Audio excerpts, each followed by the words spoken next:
Why are there so many shows starring Muppets and dozens of movies too? They said they'd watch everyone and they mean it. It's something that they've got to do.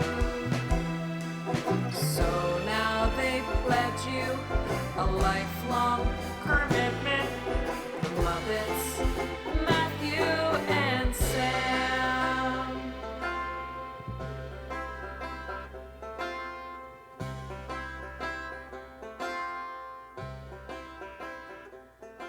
Welcome to Commitment, the podcast where two friends have vowed to watch all things Muppets. I'm Matthew Gatos. And I'm Sam Schultz. And this week we are watching the episode that both started and essentially killed the Jim Henson Hour. Oh, no. Because it's been 1 month of Jim Henson Hour episodes, and the network has decided that 1 month was too many. So after attempting this Sunday night Mother's Day time slot with an episode featuring your star, Miss Piggy. And so many mentions of the Muppet Show. Yeah, but it turns out, oops, this was actually your worst rated episode so far. And that episode is episode 5, First Show. And this aired on May 14th, 1989, but it was the first episode filmed for the Jim Henson Hour. So it was the first episode filmed? Is that what you said? Yeah, the Muppet Television part of this, with Bobby McFerrin and all that, was the first thing they filmed as the pilot for the Jim Henson Hour. Why didn't they make this be the first thing they showed?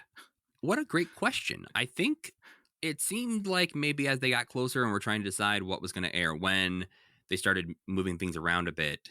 And this was originally supposed to be the Bobby McFerrin Muppet Television attached to the Heartless Giant storyteller episode. Okay. And then they just jumbled stuff. And so that's why this is called First Show, is because it was actually the first show. But then they decided to air it 5th on the Sunday time slot. Got the worst ratings of all time for them in this time period. Again, they were like 102 out of 105 shows on network television during their run.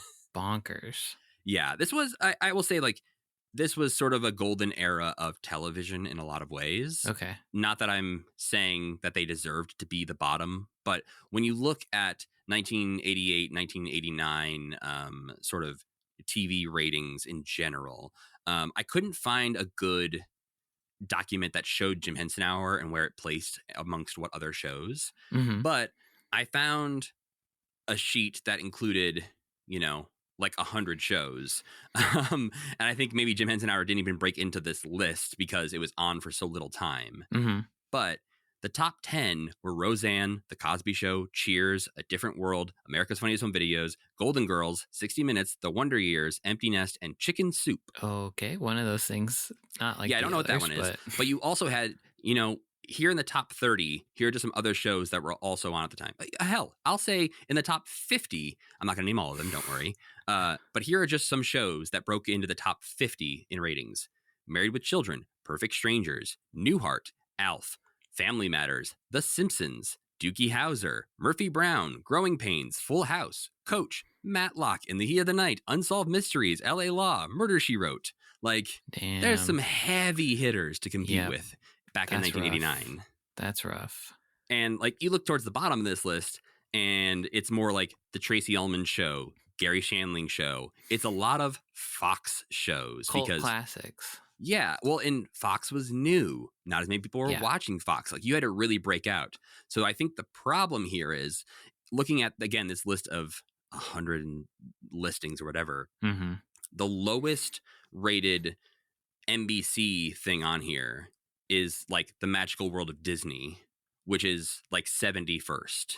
But nothing else below that is NBC. So that also, what I'm assuming, again, based on not actually seeing Jim Henson Hour on this document, is that Jim Henson Hour probably would have been the lowest rated NBC show of all of their shows. And so it looks like The Magical World of Disney was also canceled. According to Wikipedia, they were burning off episodes of that too. Well, and that's what they're doing with Jim Henson Hour from now on. So this episode airs in May. The next episode does not air until July. because they decide to burn off the remaining episodes by airing them over the summer, and ultimately leaving 3 episodes unaired completely. Oh, what took its place? Do you know? I don't. I mean, it also didn't have a consistent place because Yeah, that's true. they eventually handed it off. But yeah, very, very interesting. Just the way this show was treated, the way, I don't know, this week was a weird week of stuff to watch, I think. It really was. It was like him doing a bunch of stuff, probably to promote this show, but the show was canceled. So instead, it's like a like a wake or something for this show. Yeah, we also watched a couple other things, including Jim appearing on the Arsinio Hall show. Where with it's the, not mentioned at all. The Jim Henson Hour, yeah. But I have to imagine that's why he was booked. Yeah. Because this was just a week after the last episode of Jim Henson Hour aired. And so I have to imagine when they booked him, they assumed that show was still going to be on the air. Right. And then it got canceled. And so they don't talk about why Jim is there at all. They just sort of are like, hey, everyone, Jim Henson's here. It really is more than any interview ever. It is like that.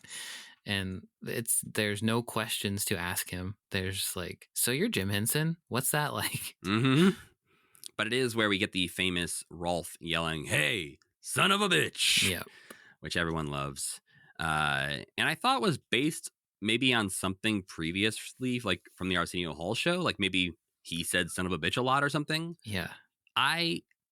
Cursory Google, didn't find that it was a thing. All I found was references to Rolf saying it. I think he had I really think he had got the idea in his head when he was on Good Morning CBS, America or whatever. Yeah, Sunday morning, or whatever it was. CBS Today morning, whatever. Yeah, one of those. And almost said it and then was like, someday soon, I will say this. Yeah. But on top of that Arsenio Hall clip, we also watched a little clip of Jim doing a little bit of a press, post-awards show conference thing at the American Comedy Awards, which isn't a lot of anything notable. But I think the biggest thing is that it's extremely awkward because it seems like this is, probably a couple of days after it's been announced that the Jim Henson Hour has been canceled. And so it's a mix of questions about the show being canceled and about Kermit. And Jim clearly doesn't want to take any questions about anything ever. Yeah.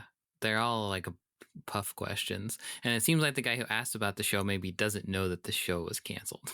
Yeah, I don't know. This feels like maybe Jim didn't intend to do this, but he was maybe a presenter that night or something, and they shoved him in a room afterwards, and they're like, all right, you're going to take some questions. And he's like, no.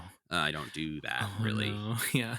I mean, we'll talk about it. It's like, I think the guy is like, are you having fun being on television again? He's like, Yeah, it's obviously not people primed to talk to Jim Henson. They're just talking to everyone that night. But it is particularly awkward. So we'll get into that. But I will note that while we're talking about them burning off episodes of Jim Henson Hour, we are not going to watch these in the same way they were presented on television, because the way they did these on TV was they aired a couple of them in the summer, and then they held on to a couple more episodes that would later on air on like Nickelodeon in the mid 90s for some reason. They weren't seen before that? Correct. Whoa. So yeah, a handful of these episodes just didn't air on NBC. A couple episodes were held over and for some reason aired on Nickelodeon as specials later on. And then the last episode, called Food, just never aired anywhere.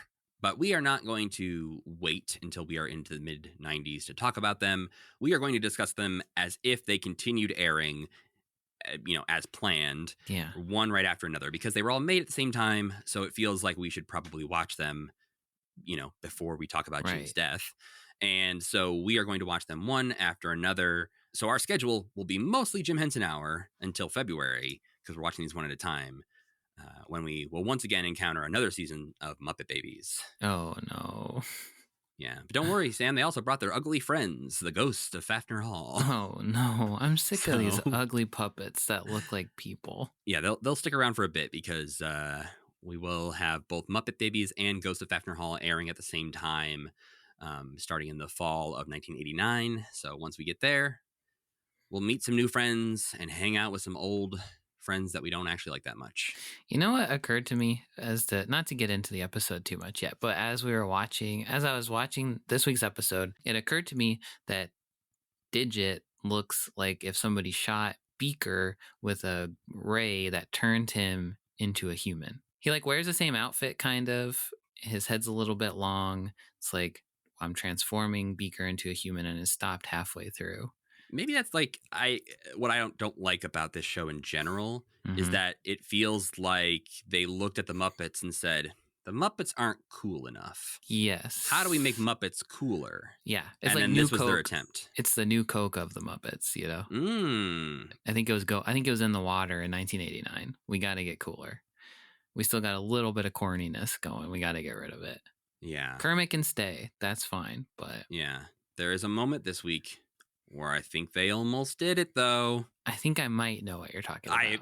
There's only one I think you can really maybe even think is what I'm talking about. So, okay. Yeah, but there's something there. Yeah. And if we're not talking about the same thing, that'll be crazy. Even better, though. Yeah, because then that's right. clearly the show There's two worked in somethings different there. ways. Right. I also wanted to say, not to name any names yet because schedules can change, but I wanted to sort of spice up these future Jim Henson Hour episodes because we are going to be talking about them one by one. So it's going to take us a bit. And I wanted to bring some other people into the conversation because we had so much fun with Danny Horn and Becca Petunia recently. So we have a handful of guests who will be joining us for a bunch of the Jim Henson Hour episodes coming up. I'm excited. I love a guest. Yeah, I'm trying to get maybe a guest for all of the remaining episodes we have to watch. Wow. And, so far, I've only got one open slot left. So I think we'll do it. All right. Well, Sam, we've talked about it, quite a bit already. But why don't you officially tell the people what we watched this week?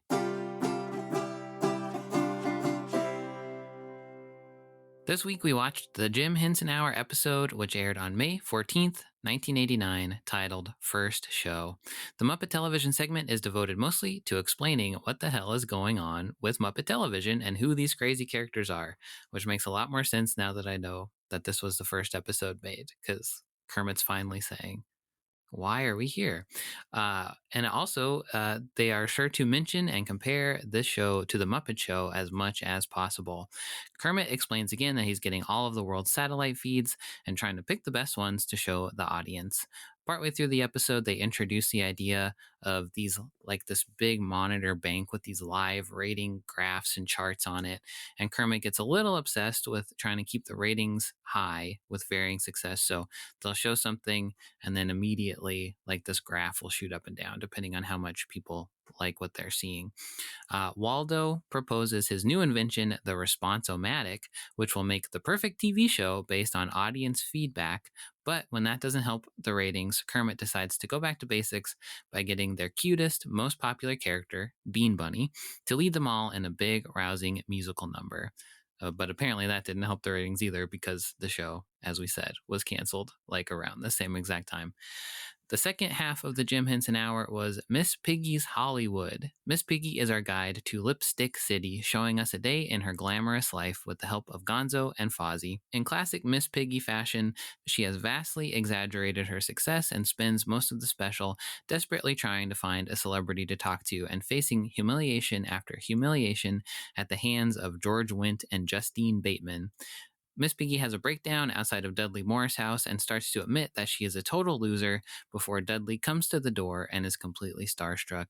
He brings Piggy inside and shows off his massive collection of Miss Piggy memorabilia, some of which I also have. You do have. Because Matt gave it to me. Yeah, I saw. I quickly noticed he had the bank where you insert coins into Miss Piggy's cleavage. Yes, that's right. You gotta have, if you're a real Miss Piggy head, you gotta have that one. And Dudley tells her how excited he is to meet her, which kind of reinflates her ego, but she needed a win at this point. She was maybe at her lowest that we've ever seen Miss Piggy, I would say. We get, there's quite a moment with Miss Piggy where she starts to expose all of the entire facade of Miss Piggy as a sham. The conceit of her character, she's almost just like, okay, it's been 30 years. I can't do this anymore. Then the pair sing a duet together and the special ends. We also watched the famous Jim Henson Arsinio Hall interview from May 22nd, 1989. This is a pretty standard Jim interview, extremely standard, where he retells classic stories like making Kermit out of his mother's coat. Then he brings out Kermit, who talks to fellow guest LeVar Burton about the PBS business for a little bit.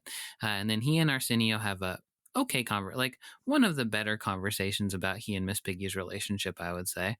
But it concludes with Arsenio insinuating that Kermit has pubic hair stuck in his throat. I think that was that did seem to be what he was insinuating. Yeah. Everybody in the audience, at least, I think, understood that that's what he was saying. Yeah. And Jim, too. I'm pretty sure Jim, too. It is one of those where it doesn't get too explicit, but Right. his joke of Kermit choking and then saying it was one of Miss Piggy's hairs, there's not a lot of other scenarios that I think he would be alluding to. Yeah. Of how Kermit could have got a Miss Piggy hair in his mouth. Yeah, pretty cool stuff. Then Rolf comes out, calls Arsenio a son of a bitch, which he explains is a compliment in the dog world, and sings You and I and George. Finally, we watched a little press conference that Jim and Kermit did at the American Comedy Awards on May 23rd, 1989. This is mostly notable because Jim is asked about the cancellation of the Jim Henson Hour, and he also alludes to a future Muppet movie that he says wouldn't be made for a long time, but does have a script ready. Do you know what that is? I think he must be still talking about the greatest Muppet movie ever, the cheapest Muppet movie ever made. Because Right, as far that's as I what I know, figured. that's the only one that was kicking around at this time, Mhm. and that they were still hoping to try and get into production. So Okay. I'm assuming it's the cheapest Muppet movie ever made. Okay, cool. But That's as we what I know, thought. obviously, Jim passes away, about a year after this. So that movie does not happen. And there's no footage of the American Comedy Awards, I assume? We don't know. Not when I put this list together, because I built most of these spreadsheets 4 years ago and didn't do a lot of follow-up. Oh, no. But as you're asking this, Sam, I did just look, and apparently on YouTube as of a year ago, this entire Comedy Awards Ah. special is uploaded. So Okay. Sam and I are going to pause recording here for 3 minutes. We're going to watch Kermit and Louis Anderson, who's wearing a Batman t-shirt for some reason, Yeah, he looks on the cool. American Comedy Awards, and we'll be back to briefly discuss what we watched. Well, that was one of the more awkward things we've ever watched. What the fuck? Not, to be fair, the Kermit part, perfectly fine. Yeah, it was really normal and not that good at first. Yeah, so basically this is just Louis Anderson and Kermit the Frog introducing, best male comedy performer on a TV series. Spoiler alert, John Goodman from Roseanne is the winner. But the end of that goes truly off the rails, as Louis says John Goodman is not here to accept this award.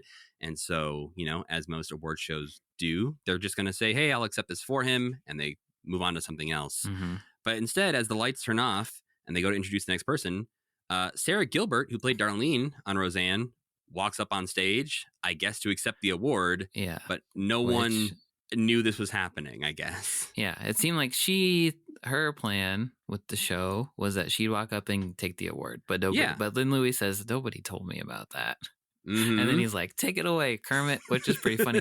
But I think that what happened was that maybe neither of them know Sarah Gilbert's name, so they can't say, "Here's Sarah Gilbert to accept this award on his behalf." That's what it felt like to me.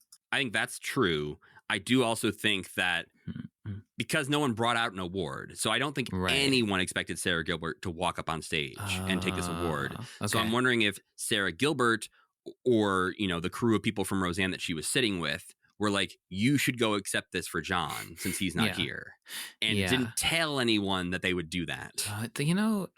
If Roseanne was there, she probably should have gone up, because she at least would have been like, they would have known her name, and she probably would have been like, hey, come on, don't play me off or something. She would have been able to be big enough to take control of it, probably. Yeah. Instead of poor Sarah Gilbert up there, who, is probably like 12 or something at this time. Yeah. And is just sent up there. They just stand there for a minute, and then the announcer goes, and now Michael Winslow. Yeah. They just suddenly are like, let's move on. Well, I wonder that maybe the announcements were pre-recorded, because the announcer could have said, I don't know. Here's Sarah Gilbert. Yeah, but she wasn't in the sheet. Yeah, that's true. He didn't know her name either. Yeah. Well, that's yeah, That was unfortunate for everybody. Yeah, but the actual, Kermit spot was pretty good. They do Yeah. briefly bring up Miss Piggy. Kermit mentions by name Mickey Mouse, Roger Rabbit, and Alf, which is hearing Kermit say Alf was nice. Right, because Kermit's decrying that everybody is a human who's been nominated. Yeah. Yeah, that's the whole thing, is that he's mad, as he calls it. They're just handing out people plaques. That feels like a default award ceremony shtick for the Muppets. I think we've seen them do that a couple times, right? Yeah, I mean, we've definitely seen Piggy Yeah. be mad about not being nominated for anything. So, Right. yeah, I think it is sort of a default at this point. Mm-hmm. But yeah, it worked all right. It was all right. I think Louis Anderson and Miss Piggy would be a pretty funny duo. Yeah, I think Louis works well with the Muppets. Yeah, I think so he is too. one of those comedians who very quickly can switch into, oh, I've stopped caring about this, so I'm giving you nothing. Yeah, that's true. Which can be hard to work with. Jim needs a little something, I think. Yeah, like even in the moment when Louis is like, I told him that joke wouldn't work, Kermit just goes, ha ha ha. Like, Jim's like, I'm not the improv guy. Don't do this to me. Yeah, and then wow, that was one of the most awkward award ceremony things I've ever seen. Not just for this show, but yeah, because Sarah Gilbert isn't even like laughing it off. She's just sort of standing there waiting, like, come on, give me the award. Say I'm Sarah Gilbert. Don't you know who I am? Yeah, Kermit, do you know my name? Come on, Kermit, say my name. But I have a sneaking suspicion that Jim Henson did not know the name Sarah Gilbert. I didn't. I had to Google it. I said, there's Darlene. Yeah, that's what they probably both were like, dude, don't call her Darlene. Don't call her Darlene. Yeah. Well, then getting into the Jim Henson Hour, the Muppet Television half of this episode, as we said earlier, was the first filmed with guest Bobby McFerrin. And I will say, coming out of watching this, I have a new favorite Jim Henson Hour character, an unexpected dislike of Bobby McFerrin, and the knowledge that at one point Kermit the Frog promised an audience Bean Bunny sex. Sex involving Bean Bunny is said in this. That's right. Yep. Maybe Bean's just watching, which I guess is involving him. That's true. Maybe worse in my brain. Well, what did you think of this first show? There was so much going on that it was like, it wasn't a bad episode and probably actually one of the better ones, but it just was like ping-ponging all over the place so much that I had trouble like hanging with it halfway through. When it's just like every segment is like a brand new thing, which is really weird because a lot of the stuff doesn't come up again. Like we'll talk about it in order, but like there were two particular segments that I think they could have done a lot more with in future episodes, which would have made it better. Like this really does take the premise and run with Kermit in this control space with all of these guys who all kind of bring like something different to the table, but then every episode after, like every one that they made after that, doesn't do that. Like they didn't have any fun in the space that they created in this episode, I feel like, which is kind of unfortunate. But I thought it was fine. It was probably my favorite Muppet Television thing. Yeah, it seems like they're trying everything out, which again makes sense for a first episode. And it is weird how they do follow up with some things come back and all feel like, hey, we did it. This is all part of the same television show. And then other times they just drop stuff or don't comment on something big happening in their television show at all. Right. And just move on very quickly. And so it does feel like they're throwing a bunch of stuff at the wall to see what sticks. And I think it works in some places. I did too. I think It this feels is like a fine episode of television. It feels like in the future episodes, though, they were like, nah, nothing stuck. So I guess we got to try something else. You know what I mean? Like, yeah, like none of these things that they do in this really have come back yet. And maybe they will, but.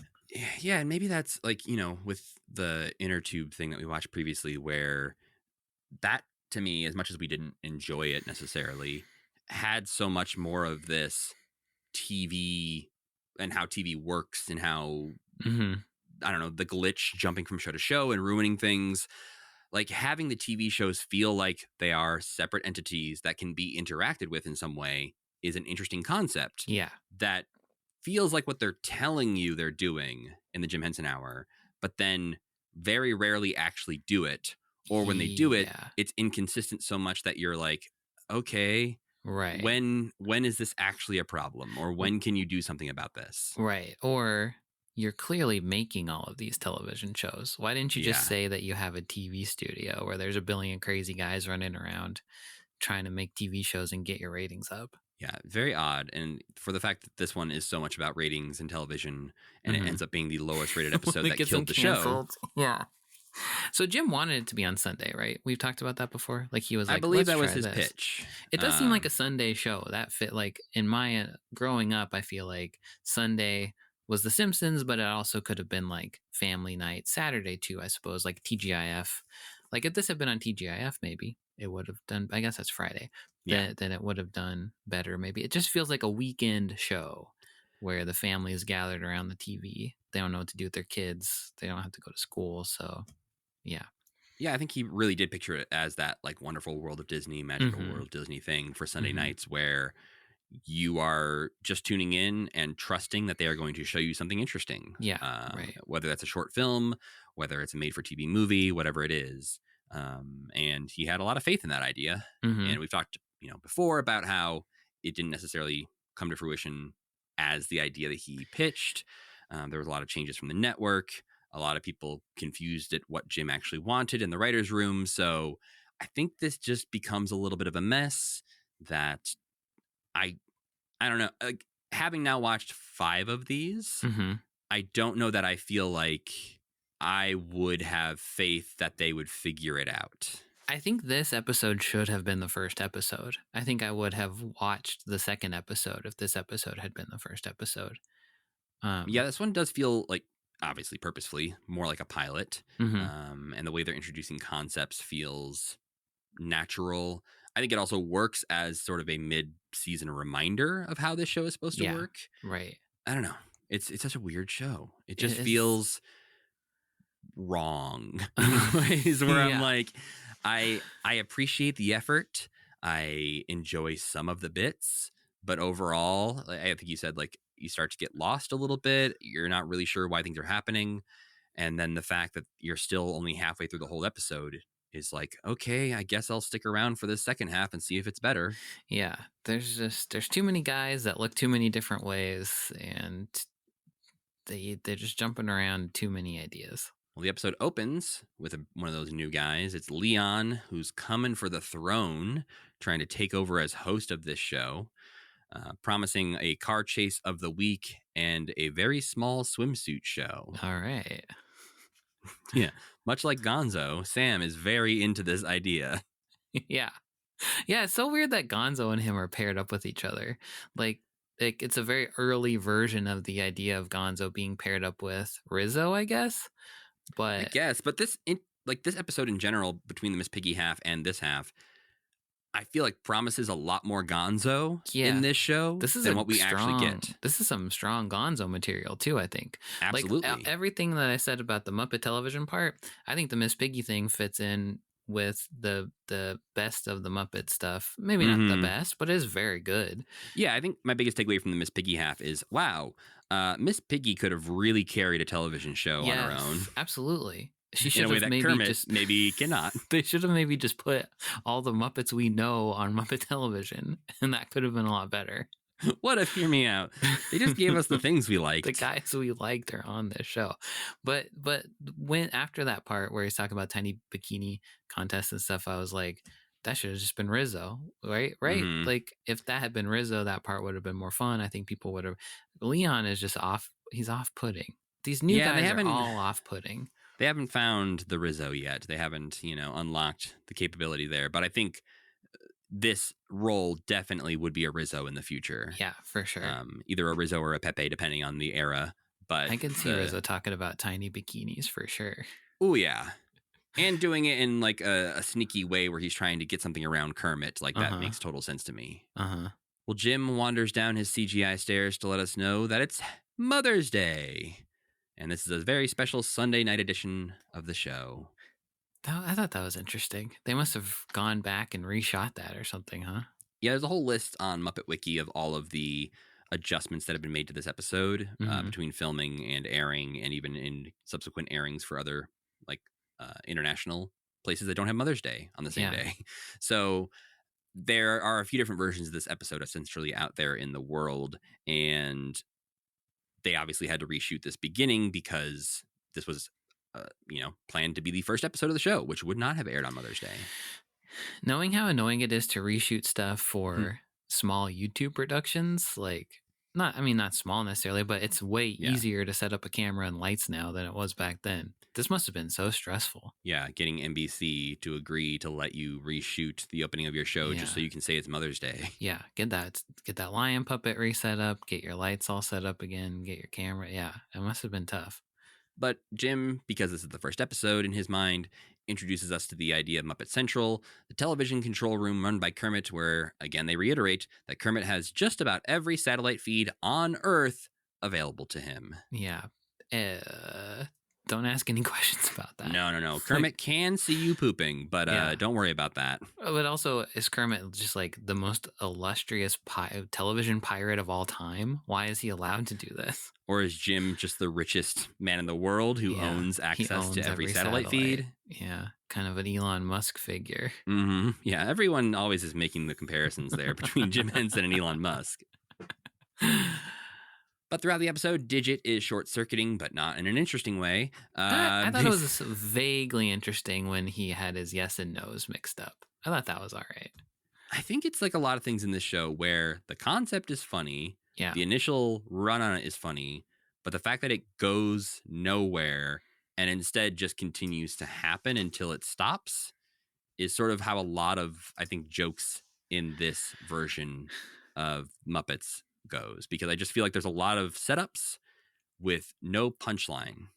I think if he looked different, if he looked more like a regular Muppet, like I like his performance. Okay, I think that's like kind of an interesting Dave Goelz character of like he's like buttoned down in a way that I think of probably Dave was a little bit more like he's just like a different kind of character. I just don't want to look at him. Like you can't look at him and think someday this character is going to be a big star. I think for me, it's still the relationship of Kermit to these other characters is what makes these often not work for me. Right.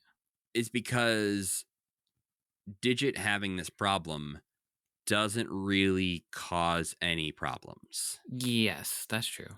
Like they sort of just adjust very quickly. Kermit instantly is like, okay, yes means no, no means yes, I got it. And then no other characters like wander in and have like a huge misunderstanding with him, except for fake Beauregard for just a second. Right. And that's the thing is that it very quickly, Kermit just explains, oh, yeah, by the way, Digit has this thing right now where yes is no and no is yes. And he's like, okay. Yeah, sounds and good. I think if something had gone wrong where, they air a show that Kermit would never have wanted on the air. Like a teeny tiny bikini show. Right. And he's like, why would you put that on the air? And it's like, well, Digit said that's what you wanted. Yeah. And it's like, no, Digit's broken. Like that's doing something with that concept of Digit being broken, as opposed to just the, it's opposite day. Don't listen to Digit. And Kermit's like, okay, cool. I understand. I get this premise. I will not listen to Digit. If it had been Rizzo, the teeny tiny bikini thing could have been rats because they wear tiny bikinis anyway. I mean, we do get like chickens later on, I think, wearing bikinis. Leon is like coming for everybody because he's also coming for Gonzo's thing. He's like a Gonzo and a Kermit combined. They got to team up and get rid of this guy. I mean, they must at some point because no one's buying Leon t-shirts these days. You don't see him anymore. It's right. Imagine if Leon and like Digit had been in Muppet Vision 3D. I'm sure there was a moment where they thought about it. Maybe. Like if Bean made the cut, I'm sure at some point they were like, well, we got to put Leon in there too, right? My favorite thing about Leon on Muppet Wiki is that the first two sentences of his bio say, Leon is a pink lizard with bulgy eyes who appeared regularly on the Jim Henson Hour. His two biggest interests are bikini shows and money. That rules. Who couldn't say the same of themselves,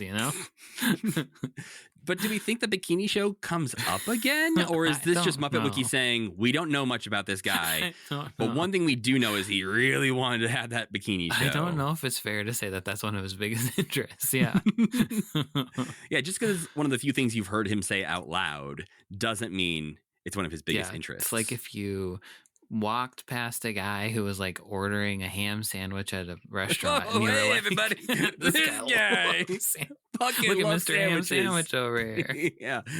Like flash forward to his funeral, like you never met him ever again, but you're like, one thing I knew about this guy. The one thing everyone knew about This son of a Todd. bitch loved ham Fucking sandwich. loved a ham sandwich. Also, apparently, Leon will resurface as Gingrich the Newt on Larry King Live in 1994. Wow. Okay. So he gets added to the bin of puppets who are allowed to be reused. Yeah, to be different guys. I wish there were, and maybe there are, I haven't looked, some kind of like design documentation or something for, or just like a timeline of this change in puppet style. I'm so interested. I think it's especially interesting to me because Clifford is old school Muppet style and a lot of the other characters aren't. And like how that decision got made to have this kind of like hodgepodge style of puppet, I don't think serves the show very well. It's interesting because Kirk Thatcher, I think, is the answer to all of this Mm-hmm. because he designed a lot of the characters around this time, but he is responsible for Clifford as well. So he's not just designing like the new weird guys, the rubber ones. Like he's designing a lot of these guys. So maybe it comes down to who's building them. I sent you a little sketch of the Leon that he designed. Yeah. Which I think looks like he looks like a Fraggle Rock character in that sketch. I don't think any of them look bad by any stretch of the imagination. I just think it's really interesting that there's just such a disconnect of style between all of them. Next up in the show, Bobby McFerrin is here to perform. I feel like the standards of what are cool, what is cool, has changed since 1989, maybe. I need someone who's older than us to tell me what they thought of Bobby McFerrin in 1989, because all I know is Don't Worry, Be Happy. Mm-hmm. And so because that's all I know, this was very confusing. Well, it felt like an extension of that for sure. Was the confusing thing the part where they keep saying he's the coolest person in the entire universe? That was part of it, but I also, I think he's much more of like a Reggie Watts, like with his looping, scatting, beatboxing kind of thing that he's doing. Right. Than I imagined based on Don't Worry, Be Happy. Like I knew he was like an a cappella singer, but I think I was expecting more musicality from him and less just noises. Yeah, it seems like I would have to listen to a lot more of it too, like to more of his stuff, because it could be like what's that band, the Chumbawamba or something like that, where it's like their big hit is yes. that is like different than what their other music is, or like there's something more. There's like they aren't like this bubblegum pop band like you think of them as. They're singing about like serious stuff. So yeah, he like is super probably political, way more, like anti-fascist anthms. Essentially, it was like Right. Chumbawamba was up to. I don't know So if Bobby McFerrin was quite in that camp, but well, he's probably way more experimental though than like his most popular song is. And I know at some point he like stopped performing Don't Worry, Be Happy. I don't know if he still refuses to perform it, but it was a whole thing where George H.W. Bush hilariously was apparently using that song during his campaign. Oh, wow. As his official campaign song. Cool. Probably didn't ask permission, or did he? Yep, exactly. Okay. But one, the idea of Don't Worry, Be Happy as a presidential campaign slogan is wild. It's really bad. Yeah. But yes, McFerrin did not get permission or endorsement. And so in reaction, McFerrin publicly protested the use of his song and said that he was going to vote against Bush, and he dropped the song from his performance repertoire. Right-wing politicians love to misunderstand all media. I think there's an assumption that everyone loves them. Yeah, I think so too. And so you should be flattered by us using your song. Yeah, I just think about. I think we've recently talked about how, whose favorite band was Rage Against the Machine? Oh, the guy who had those weird workout photos. Yes, exactly that guy. Paul Ryan. Yes, it's. I think all the time about how Paul Ryan's favorite band was Rage Against the Machine, and it's like, huh? Well, and then Tom Morello, like I think at one point came out and was like, you don't get us. Like you listened to our band wrong. Like you could probably literally like listen to one single word from one of their songs and be like, okay, I get it. Yeah, no, there is always that thing where I don't want to spend any time in these people's brains, Mm-hmm. but I want to understand how they watch or consume media at Yeah. times Yeah. and see, you know, Right. themselves in And these there's characters. there's like right-wing readings of Andor of all shows. Yeah, like, which I'm Andor. just Huh? You are? You sure that you're not? Yeah, sure. You're sure you're not You the mean the wormy parts where he's little pretending rat? to be an Imperial? Like, anyway, well, back to Bobby McFerrin. who maybe is cool, maybe isn't. Who the hell knows? We know nothing about Bobby McFerrin. I think actually he could have been, and I think I thought this about every single guest star they've had. He could have been in it a little bit more, except maybe the Cheers guy. What's his name? Ted Danson. Yeah, Ted Danson maybe didn't need to be in his episode as much as he was. But I think Bobby McFerrin, were he transported back to the 1970s, would have been a perfect Muppet Show guest. I think he fits in with their. You can build a really fun musical number around his music, because I didn't necessarily mind I thought this thing where the guys were coming out of the graffiti was cool. It didn't go anywhere in particular, which is fine. Yeah. People on That's more- people on the Discord have told me that that the musical acts don't have to go anywhere, and I think that they're right. But I thought that was a neat part, and I think if he had been in the episode a few times, then go backstage and be like, "Hey, Miss Piggy, what's up?" and then go out and sing some songs with Floyd Pepper or something, that would have been fine. Yeah, and he does a little bit that is more Muppet Show-y. Yes, than with the other Muppet Newsman. Yeah. Yeah.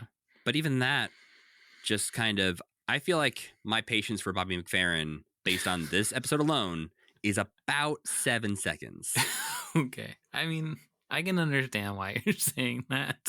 His thing is weird. I think the weirder thing is that he's only in those two. If he had been in it more, I think Yeah. it would have been less weird that he was in that Muppet Newsman thing and then in that musical number at the beginning. Oh, yeah. Especially when we've got, I think it was the Nylons who performed Lion Sleeps Tonight. Right. And that is the only part of that entire episode that they are in. Yeah. I did not expect to see Bobby McFerrin again Right. after he performed his song in front of the graffiti wall. Yeah. And that's how we, it's like, we're switching now to the music channel. Here's the musical number. That's fine. But then, yeah, to have him pop back up and be like, the Muppet Newsman is like translating for the uncool or something like that. Which, I think that one just caught me so off guard because, one, they keep insisting to us that Bobby McFerrin is very cool. But also, I thought this was going to be, I don't know, he was going to use cool 80s slang or something when telling us the news. But instead, he is just scatting gibberish at us. Yeah. And then the newsman is actually reporting the news to us. Right. And so it's not that Bobby McFerrin is too cool. He's not being cool. Yeah. It's that he's literally like impossible to understand. Right. Maybe there could have been something fun of like, he's talking to Beaker and the Swedish Chef or something like that. Right. Like that might have been fun. That is a great idea, Sam, that you just had. Take these Muppets who also speak in gibberish and put them with a guy, and maybe you can say, "Hey, look, it's my old friend Beaker." Yeah, like Bobby McFerrin. He taught me everything I know. Precisely. Yeah. Like I have a career because of this guy. Dang, we gotta go back in time, Al. We gotta build a time machine. We can write good Muppet shows if we watch all Muppet shows and then get to rewrite them in with our time machine. Hey guys, we cheated and stole all your ideas, but yeah, we got rid of the shitty ones though. Don't you worry. Yeah, don't do that. Trust us. But no, I think you're right in that Bobby McFerrin in front of the graffiti wall is interesting because the graffiti monsters. Those puppets are cool. I think they're neat. Yeah, and they're interesting in front of this blue screen kind of thing where you don't see the puppeteer, which Jim tries to tell us about later, but we didn't get to hear it. No, we didn't. We'll get to that because something really fucking weird happened. Yeah. But and Statler and Waldorf are there for some reason too. Yeah, they're up in an apartment window. Yeah. Just razzing Bobby McFerrin. Yeah. But it ends with Bobby jumping into the graffiti wall and becoming part of the artwork. That was weird. And I would argue that he should have jumped backwards so that what you saw wasn't graffiti of his butt.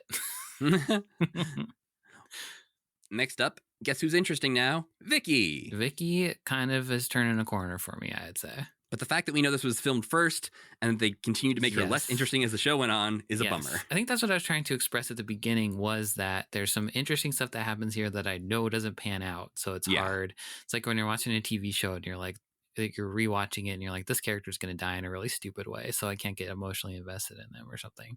Yeah. And I think this is, I'm guessing on paper, some of these character descriptions are much more interesting than what ends up on the show. Basically, she's obsessed with Kermit. Well, I think it's, yes, I think that's true. But also, the hook of Vicky is that she's much younger than Kermit and the other Muppets. Was also the hook of Scooter, to be fair. But this is different because she says, as a child, I used to watch the Muppet Show all the time. Right. Although I don't remember much because I was so young. But my daycare center loved the bear who told jokes. So I think that one line does so much to like establish her as one, the kids who would be watching Jim Henson Hour. Yes. Who weren't alive to watch the Muppet Show or who were too young. Dimly aware of it. Yeah. Yes. And so they're kind of familiar with the Muppet Show a little bit. Mm-hmm. And so it makes Kermit feel old and maybe out of touch. Which is accurate, judging by everything he'll do in the rest of the series. Yes. And that's why I think if that continued with Vicky, or if Kermit tried to overcome that and tried to be too cool and did like a hello fellow kids kind of Jim thing. Henson in that music video that we've referred to a couple times. If he tried to be the cool young hip guy to stay current, sunglasses on, I'd be fine with the Vicky character being a part of that storyline. Yeah. Because her even saying "Love the bear who told jokes" is she doesn't know Fozzie Bear. She's so young, and the Muppet Show is so old and not that cool anymore that Fozzie isn't even recognizable. Yeah. I liked this part a lot. I think is right. You know what my stupid idea is, though? That it might have been kind of neat. Maybe I've said this already. If Vicky had been Skeeter. Oh, I don't think you have said that. We've talked about this should have been Scooter instead because that's kind of his job. But I think being Skeeter would be much more interesting. I think that would have been kind of interesting. Yeah. If Skeeter and Scooter had both been in it, but Skeeter was a little bit more prominent and was really leaning on the like, hey, old man, I'm the cool youth. Well, it could be interesting, too, to bring in Skeeter as Scooter's sister who doesn't give a shit about the Muppets. Right. Like she comes in to be like, hey, yeah, my brother loves you guys. I don't get it. Like, I'm just here for the paycheck. Who's the bear? Remind me again. I think that could be an interesting use of Skeeter. Yeah. Well, next up, it's time for a nature documentary. Once again, unfortunately, featuring Chris Langham, who we cannot escape on this show. But this is weird. I kind of liked it, though. Yeah, I kind of did, too.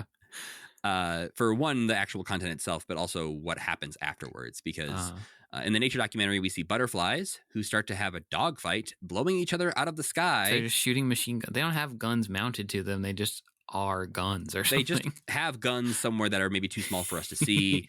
One of the butterflies crashes in a fiery blaze of glory into a pond. And then we see that caterpillars are also here who have ground-to-air weapons and are taking the butterflies out. That was kind of sick. This felt like an old Muppet, like the like War Was It Good For or whatever. Like there was a Muppet Show thing where they were all blowing each other away. But Kermit is appalled, which is great because he's actually reacting to something that happened on his television show. And not just going, huh, okay. Actually, maybe you saying that is like hitting on something that I think is background bothering me, because we know that Jim has extremely strong feelings about television, and that is not that. If he had leaned into that a little bit more, and I think he's trying, but I don't like he's not going far enough, right? Because he's also leaning into a TV show. And he's giving us funny violence, right? Like it's like, you've always kind of given us funny violence, and I understand it's like it's more cartoonish and it's not real and it's whatever, but at some point in this episode, Kermit throws his morals out the window Yeah. and is promising us violence and sex. Yeah. And there's not a moment where we really reckon with that. Right. Where Kermit Yeah. has to be like, I can't believe I sold my soul to try and keep the audience around. Right. But that's like a full good episode of TV. That would have been like a 2018 or 20 whatever year Muppet episode. And where maybe you have it is, for all Kermit I like know. forgetting his morals and trying to become something else just to get numbers up. Mm-hmm. I think that's interesting. But the fact that, again, like a lot of the other things, don't really go anywhere. It just happens. And then the next scene's something totally different. Yeah. Yeah. Well, after Kermit is appalled by the exploding butterflies, Vicky tells him, hey, well, the ratings did go up when the show got violent. And Kermit says, well, isn't there anything people like other than violence? And Leon the Creep is back to say, yes, there is one other thing that people go for in a really big way. And it's sexy chickens, because Gonzo helped Leon out with this segment. Yeah. I don't know. I just don't know what their dynamic is supposed to be. You mean Leon and Kermit? No, Leon and Gonzo. Leon and Gonzo doesn't have enough agency, I think. Yes, he seems like Leon's little helper, which Yeah. is such an unnatural place for Gonzo to be, especially like our modern understanding of Gonzo, where he's like he's always like the ringleader of this little band of weirdos who will like do anything he wants them to do. Yeah, Leon's power, I think, is what's confounding us. So, like, why is Leon so good at convincing Gonzo to do things, or keeps getting into positions where he can take control? Right, like the most offbeat, does his own thing Muppet all of a sudden has like a boss is very weird. Yeah, apparently, according to Muppet Wiki again, there's even a segment in one of the Muppet magazines where they say Leon doesn't actually even get paid by Kermit. So he's just kind of hanging out there. Yeah. I did like in the ratings, so they have the big bank of ratings monitors. I did like that one of them is just a guy that is Mr. Harry Stapleton. Yeah, played by Jerry Nelson. Jerry Nelson, yeah. So it's like all these different demographics, and then there's just like this one guy who's like talking to Kermit, being like, yeah, more of that. One, I'm happy anytime Jerry Nelson's on screen as a human, because he can do no wrong in my eyes. But also, yeah, it is a good bit, ironically, on the episode that kills the show because of its low ratings. Yeah. I understand that wasn't the joke, and this was the first episode, so they didn't know they had bad ratings yet in making this episode, but it is a bit of a bummer that it is so accurate in this time, because when Kermit's trying to do his non-violent Muppet show, the ratings plummet. Do you know, where was Richard Hunt at this time? He's not obviously around as much for this. I don't necessarily know why. He is Statler, so he's here. That's true. That's true. And he'll be in Ghost of Fafner Hall. He'll be on the episode of The Cosby Show that we'll watch eventually. Looks like he was doing a lot of maybe Sesame Street stuff. That's what I was going to say. Like maybe him and Jerry, for what it's worth, because Jerry also is not in a lot of these, aside from obviously being in this one quite prominently. Maybe they're both off doing more Sesame Street things, and this was filmed in Toronto, so maybe they didn't want to travel too much. Who knows? And he'll obviously be back in a big way for Muppets in Disney World. He's in that a lot, I think. Like yeah, the whole gang's back together for that one. Yeah. But like none of his normal characters, I guess aside from Statler, is that the one you said he is? Yeah. Okay. Are just like it's weird. It's just weird not to hear his characters, I guess, when everybody else is getting cameos. Yeah, this is actually the first time we're hearing him as Statler in this episode. And he will show up as Statler again in a couple other episodes, but also Beaker at some point, apparently. Oh, okay. Yeah, I mean, this show seems like it's fit for Beaker and Bunsen to be in big time. I'm surprised that they're not in it. Well, we talked about that before, too, of like, you could easily toss in a Pigs in Space, Muppet Labs or whatever, and make it work within the confines of the show. They even get maybe as close as you can possibly get to making a Pigs in Space this week, and just don't even acknowledge that they get that close to it. They got really close in the Louis Anderson episode too. Yeah, they keep almost making a Pigs in Space and go, we don't want to do that. Yeah. Well, and they purposefully almost made a veterinarian's hospital and also didn't do that. Yeah, which Sam, I think, comes back at some point for some reason. They do that again. Surprise me, yeah. Well, Kermit asks Digit what they have that they could cut to, and he says a yuppie drama about a young married couple called Hurting Something, based on 30-something. a show that we previously talked about a little bit that we know of through references on Sesame Street I don't know. Yeah. and pop culture. Exactly. Yeah. I was gonna say. I think a Sesame Street did the one where the count is counting with his wife. Yeah. Yeah, they have a family And his girlfriend or something like that. I think it's his daughter. I think it's his wife's friend. I'm pretty Maybe. sure is what I think we had the same conversation, but they both worked at the same place. But yeah, there's something where somebody said something like 30 something, and because they didn't say a specific number, the count gets very mad. Yeah. but yeah, I don't know anything about that show. I feel like I can imagine exactly what 30 something is, but don't know. I'm imagining like an over dramatic soap opera ish, sort of 20 something, 30 somethings being overly serious about problems. I would guess, Matt, probably 30 somethings and not as many 20. Not as many 20 somethings. I bet there's probably a young 20 something that they're all talking to like, you just don't get it. One of the 30 somethings is probably dating a 20 something, and they probably don't they're like, who's the baby? I kind of liked this though. It felt like a Sesame Street sketch though, in a bit to me. Well, and this to me also feels a little bit like they're doing okay on the concept of the show. This feels like a show that exists out there somewhere in the world where sort of alien monsters are doing a normal sitcom. Right. And they just happen to pull in this satellite feed, even though he did say all the satellite feeds on Earth, whatever. Right. This is not the first time that they've done one in a different they've maybe done more from different planets than they have from Earth. Yes. They really want to work aliens into the show. Mm-hmm. But yeah, this is just two monsters talking about normal life problems until they spot essentially a bug in their bathtub, which is, at first, they think a big city broker. And they're like, ugh, get him out of here. And they're like, never mind. Don't worry. It's just a common lawyer. It's just a lawyer. Yeah. But this was fine. I thought it was fine. I thought it was like a kind of a fun idea and kind of fun special effects. And I like that their pet at the end is a giant spider. I don't know. It's just like a very easy idea to get across, and was fun. Well, I love how they all are then the caterpillars and other characters are brought back during the La Bamba number at the end too. Yeah, right. Like there's sort of a payoff. I don't know why that feels different to me than the Chattanooga Choo Choo, which did the same exact thing. I know. I had that same thought where this worked for some reason. Yeah. Maybe because Bean was there and we liked Bean so much. I think it's because Bean comes out and he's like, I'm going to save all of your asses. Yeah. Well, speaking of, that is the next moment because Kermit's still worried about ratings when Bean Bunny walks in with Mr. Balloon. Kermit informs us, we hired Bean to be cute so the rest of us don't have to bother. Mm-hmm. And Bean, with his Mr. Balloon, causes a ratings spike, proving that we are correct about Bean being the best part of the show. He's the best character for sure. They try to bring Bean back, but he has wandered off. And so Kermit needs to throw to commercial, but wants us to stick around. And so he promises the audience great funny sketches, some neat songs, and maybe some sex. Vicky says, what? And he says, well, just a little sex. And all of it starring Bean Bunny. Luckily, they don't try to have, a payoff for that one.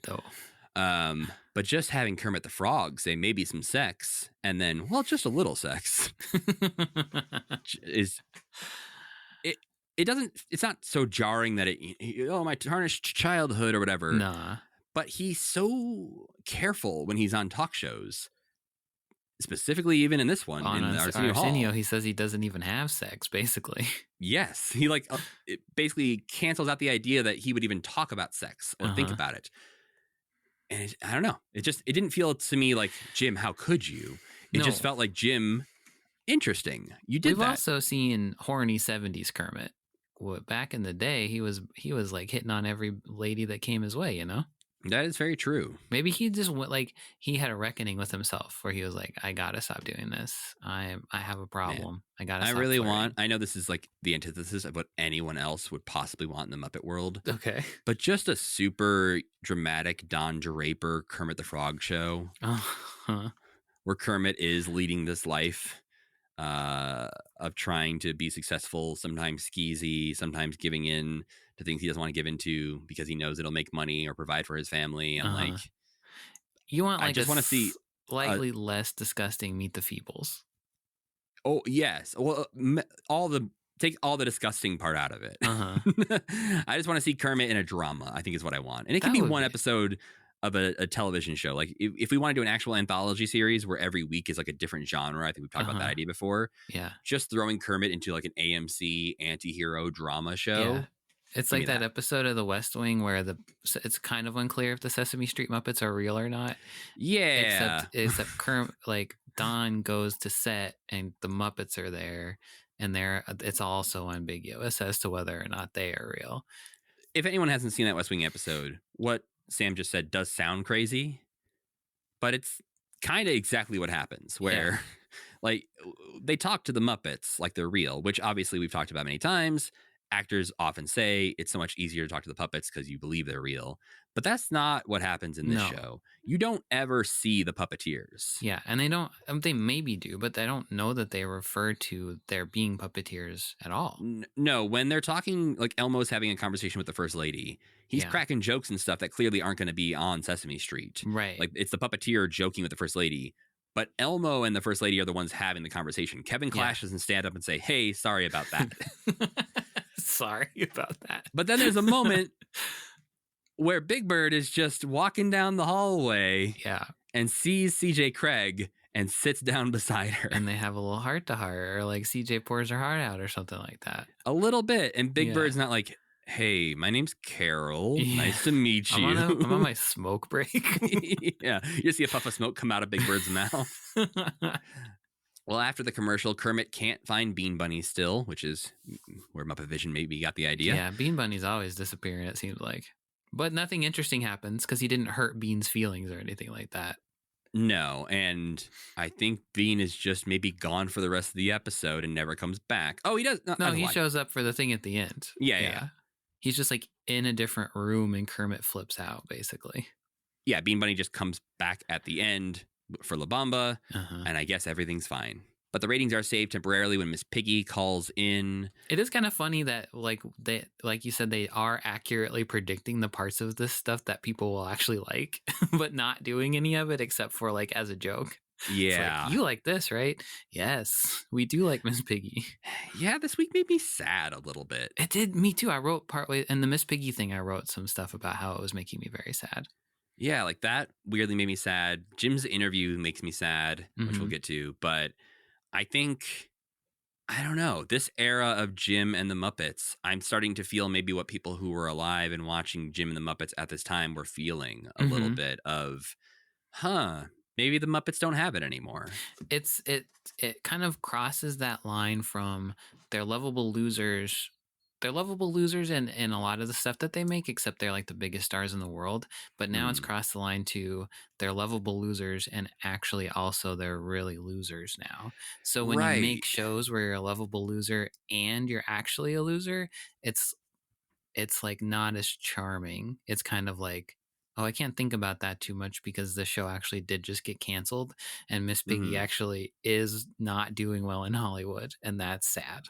Yeah, like I can feel society leaving Jim Henson and the Muppets behind. Yeah, totally. Like I can feel them moving beyond the need for Muppets in you guys are still here. Okay, interesting. We're a post-Muppet society. Yeah, and I think, I don't know, it's just very interesting this time period. And but they didn't leave Sesame Street doesn't fall into that category. But everyone knows that's for kids. Yeah, that's and I think they're okay with that existing forever for kids. Yeah. The idea that the Muppets are still trying to be for adults and be on primetime network TV is, I think, where maybe people are going like, oh yeah, the Muppet Show was great. Yeah. But you're still trying this and maybe that's not for us right now. Right. We had Alf. We're almost done with Alf. We don't need to see puppets for a while. Yeah. Like we were getting a lot more stand-up comedian based shows right now. Like this is that era of Roseanne and Seinfeld's about to start, and you have this new wave of comedy coming in that I don't think the Muppets are prepared to react to. Yeah, and it is like I think we talked about it a couple times before, like the leaving behind of the whole family around the TV. But I'm wondering now, like what were kids watching? Like I guess maybe people had 2 TVs now, so a kid could go watch cartoons in a different room or something like that. Yeah, or they're just going out to the movies to, watch another Back to the Future or Ghostbusters or something like that. Going to the arcade. Yeah. whatever kids did in 1989. Well, and there's more TV out there. Fox Right. is existing. Right. HBO is out there. Like, there's more TV to compete with as well. Yeah. So it's not the same era as the Muppet Show existed in. Mm-hmm. But Piggy is calling. Kermit lets us know that Piggy gave up television to pursue a career as a famous Hollywood film star, which is why she's not on this TV show. Don't ask. She's not going to be back, okay? Vicky gets excited about Miss Piggy calling, but apologizes because she knows that Piggy dumped Kermit. A sort of surprising in-universe version of this conversation. Well, yeah, who was talking to him about that? A talk show host was last week, Pat right? Sajak? Yes, Pat Sajak was asking him about this too. So yeah, the canon at this time must have been that Kermit and Piggy broke up. I wonder if there were big news stories about it like there were for the TV show. Well, I know that was, they were kicking around this idea that there was going to be like Piggy, Pig of the 90s, that she was going to be an independent woman in the 90s and sort of have this whole campaign around her. And maybe this is like, planting the seeds of that, right? To try and push towards that. But I think they were going to have like a very public like breakup, and I think they do at some point have some sort of Today Show sit down interview kind of thing. Oh, that sounds familiar. It definitely, I think, stems from the idea that Frank isn't around to do things, and they have to explain why Miss Piggy and Kermit aren't hanging out anymore. Yeah, it is kind of interesting in the large view of the canon that now that they're broken up, Kermit actually seems more invested in their relationship than he ever did when they were like allegedly together. Right. Because now he does seem kind of like, oh, I kind of blew it. He seems a little sad about it. But as he's trying to address these rumors with Vicky, someone is jamming their signal. Is this the part? This is the part. I agree. Okay. Something interesting is happening on the Jim Henson Hour because Chip is here, a very different Chip than we will later see in the 2015 series. Yeah, he doesn't sound as disgusting. No, his mouth sounds a lot drier. But he is here to help Zandra and Ubu the gorilla with their own gorilla television station. And we've seen these characters in... Nope. No? Zandra we have not seen? These are brand new to us. Okay. I thought they were in that band. No, they weren't in that band in Liquid Television, and that was what it's called? No. That's one I always get. Inner Tube. Yeah, Inner Tube was much more wild-looking character. I like Ubu could have fit in with those guys. Yes, okay. Maybe that's why I'm confused. Ubu looks a little bit, I would say, like those guys. Zandra does not as much. Yeah.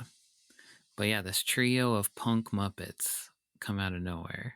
Also, in the biggest, weirdest fucking coincidence that ever happened, maybe here on Kermitment. Yeah. Last week, we talked so much. We explained in detail about who Mark Wiener is. The man, Mark Wiener, and Wienerville and his puppets, and how we talked as if, Mark Wiener had been forgotten to time and nobody knows besides us who Mark Wiener is. Guess who's here, everyone, on the Jim Henson Hour? It's Mark Wiener.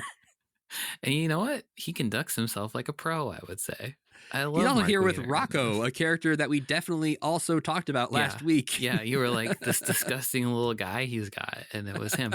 The setup of this is Zandra is like, we're here to show you stuff that those stations would never show you. Like Mark Wiener. And I was like, yeah, that's a silly person to have on, like, he's so counterculture, but then the joke is that he is like not counterculture at all. I feel like I thought they were trying to make a joke about you can't say wiener on TV. Oh, it could be that. Yeah. But yeah, she says, unlike the commercial mush you've been watching, we bring you stuff the networks were afraid to put on the air. This is Mark Wiener. Zandra says Mark became a children's entertainer to pass on his political message and resist the allure of commercial success as represented by Jim Henson and his ilk. Yeah. And Mark's like, I actually love Jim. Yeah. But Rocco, Mark Wiener's hand puppet, turns on him and is like, actually, I'm going to do a magic trick for some reason. Yeah, he's like a little motorcycle man who hates Mark and keeps punching him, but also he's a magician. But not actually. Yeah. Because he has a red box and he has a blue box. And he says, I'm going to transmit myself from the red box into the blue box. And I was like, okay, so obviously Mark Wiener's going to take Rocco off of his hand, and there's a second Rocco puppet in the other box. And he's going to be like, hey, I did it. But what actually happens is Rocco gets in the red box and then just shouts, hey, now I'm in the blue box. And now I'm zapping myself back to the red box. And it's the funniest joke on the whole entire Jim Henson Hour ever so far, I think. Yeah. But Mark tries to tell us that he actually has control over Rocco, to which Zandra says, let go of him, you fascist. I loved this. Yeah, that was just like, yeah, these like these puppets rising up against their puppet masters, I think was so interesting. And yeah, as Zandra and Ubu and Rocco and Mark all bicker, they sign off and we go back to Muppet Television. And with the thing that bothered me, so that first of all, Gorilla TV is on a real set, which is kind of like a janky fake, like it's like a janky pirate television station. But what bothers me is that Muppet Television doesn't look any different than that. Like first of all, I wish it was on a real set, but second of all, I think if it had looked like cool and slick, that comparison would be like if it had looked like a classic television station. Yeah, there's like the news set or something, or like it just looks like they're in like a nice control area. That difference would have been more stark. But also, these characters are so much more interesting than any of the new characters that they have introduced in the actual Muppet Television segment. Yeah, that I was like, please. There's a menacing photo of them on Muppet Wiki where it does look like they would murder you. Yes, they look tough. They look mean. And it's like a cool, like, I want to know more about like how Chip fits in with them. I want to learn more about who these people. They are the only ones where I'm like, I would love to learn more about these guys. And we will get one more appearance of them in the last episode called Food, which I think is the episode that never aired anywhere. So for a lot of people, and when I say a lot, I mean the people who did watch this show. This is their only sort of exposure to these guys. I think you could have switched Chip and Digit with each other. Yeah. And Chip could have been the guy in the Muppet thing, and Digit could have been with the other freaks, and that would have worked a little bit better. Well, because when they are saying, like, you'll never guess where we're broadcasting from, it's a top secret location. In my head, I'm like, oh, they're in the basement of Muppet Central. Totally. And they're using, their satellite feed and their wires and everything. So, if Chip was sort of like secret agent undercover, like Chip's he worked for Kermit but also secretly was making this guerrilla television program. He's like Chip with like a balaclava on or something, but it's like still clearly very obviously still him. But that is one of those things that unfortunately goes nowhere. Kermit doesn't really seem to care that it happened. So then we get Bobby McFerrin with music news, aided by and interpreted by the totally unhip Muppet Newsman. It's sort of like the News for the Hard of Hearing from SNL sketch from the early days. Yeah, right. It was surprising that the joke, the Newsman wasn't necessarily the joke, which is what I thought was going to happen. Yeah. Was going to be like Bobby McFerrin is talking like a really cool like guy in the late 80s, and you were going to have this buttoned up newsman being like, so, well, what that actually means is that some teens were in trouble. Blah, blah, blah. And it's just, no, it's actually like sort of just boring. Yeah, we actually needed him because we couldn't understand what he was saying. But then Waldo is here to save the day. He's got an idea to help with ratings, and it's to make an entirely new computer-based rating system. Well, kinda. It's a new computer-based television show, right? Yes. To be fair, he does say he's going to make a new rating system, but what he actually makes is TikTok, kind of. Well, he makes AI plus TikTok, yeah. Yeah, he makes Sora, too, the app where basically no matter what you want to watch, you can make it happen immediately. I like the introduction of him that Vicky is like, he's a computer graphic, but he's very sensitive about it. I think that's a fun angle for him. Yeah. But again, something that could have been played off as, somehow he's jealous of the physical realm Muppets for some reason. This did feel like the old menacing Waldo, though. Like he's flying around with a big saw blade coming out. Like the Muppets 3D evil version of Waldo, basically. He's even sort of popping out of the screen a little bit in a way where it feels like this should have been shot in 3D. But he transforms into an old hat and gets put on Kermit, which Kermit does not like. Yeah, he really hates a dinosaur. That. Yeah. Kermit doesn't like I do feel Waldo. like this Waldo makes more sense as the Waldo we see in Muppet Vision. Yeah, totally. But I thought it was really interesting so the next segment is the Responsomatic thing. At the end of it, I really wanted them to say why that was bad. Well, we'll talk about Mm, it. But then at the end, Kermit's like, we can't do that. But he doesn't say why they can't do that. right. I was like, we could clip this and all the AI people would get it finally or something, you know? Yeah, Waldo invents the responsomatic, which is where the computer will instantly adapt programming to what the viewers want. So it starts off with a soap opera with Link Hogthrob, who again continues to be a weirdly big star in this show. Yeah, and this is actually probably like one of the best things he's ever done. I think Very he's true. really fit for this.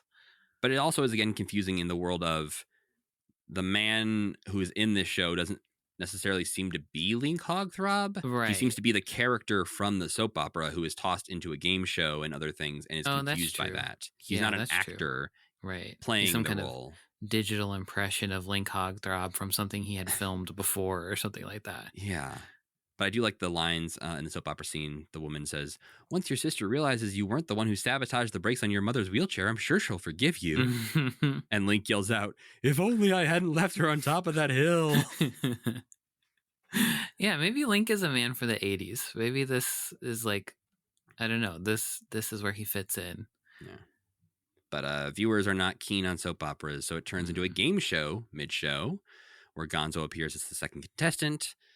And then it very quickly turns into a police drama and then a sci-fi adventure. And yeah, that's when Kermit interrupts and just says, "Vicky, we can't have a machine decide what's on our show." Why? Tell me why, though, Kermit. Explain it all the way. Yeah, because I think what he's trying to get at is there's no heart to it. Yeah. You know, we are old school. We are physical. There's I no make the rhyme or decisions reason around here. to And to pandering humans make to better people. decisions. Yeah, this really reminded me. This and the guerrilla television part really reminded me of Pee-wee's Playhouse. Like the two best parts of this felt very much like Pee-wee's Playhouse segments because Pee-wee jumps into magic screen and has very similar, like he's in a little CGI world going through stuff. But I like this part. I think this part was really good too. I think it'd be fun to have Link more as like he's like the stock TV star guy who's like being tortured in different situations. I like that. Well, yeah, I enjoy the idea of him sort of being messed with by Kermit or the narrator or whoever, and just being this sort of like, what's happening? Okay. Yeah. But Kermit decides that instead of a computer deciding what's going to end in his show, he gets to decide. And what does Kermit decide? Of course, a big musical number with, quote, the whole Muppet family. Really? Or is it just the guys we saw in this episode? Well, there's a couple other guys who show up for some reason. Marvin Suggs and New Zealand are there. What? I totally missed that. Well, Marvin Suggs is briefly in the background of one shot, sort of dancing, but New Zealand is playing the bongos with his fish. Oh, how did I miss that? I don't know. That part's quite prominent, but that is also all they do. After the whole crew is singing La Bamba, the Caterpillars, Digit, Limburg, the aliens from Hurting Something all are wearing sombreros and dancing along, performing the song. And again, I think I liked this all coming together to pay off in some way. This version of the show is fine. I think it's better than like the worst Muppet Show episodes. Yes, I agree with that. I think what really would have put it, I just think putting it in a real set would have put it over the edge to being good. I don't think it's good quite yet. But No. But I think, like you said, there's a lot of things in here that had they continued these same running gags, had there been a guerrilla television segment every episode, I think that could have been interesting. I think they could have done something with Vicky being this young person who's trying to push Kermit to be more hip and with it sort of thing. I think there is seeds here that they clearly did not run with. Yeah, it also comes dangerously close to having a point of view, which none of the other things we've seen have had at all. Yeah, but thankfully they run away from that very quickly. Yeah, we don't need to learn any lessons, except for when Kermit says, "Makes you think, huh? Don't destroy the ocean." Well, now we're ready for the second half of the show. Jim and the Lion are here to put on some sunglasses to be more like Hollywood natives. The Lion still hates Jim so much. He won't even look at him. This is the energy that Kermit should have, though, when he's trying to interact with Vicky. He's like, okay, how can I be cooler and younger, Vicky? He should grow a mustache or buy a cool new car. Kermit with like a goatee. Kermit should be going through a midlife crisis. Uh-huh. But they are here to introduce us to Miss Piggy's Hollywood, the second half of this episode.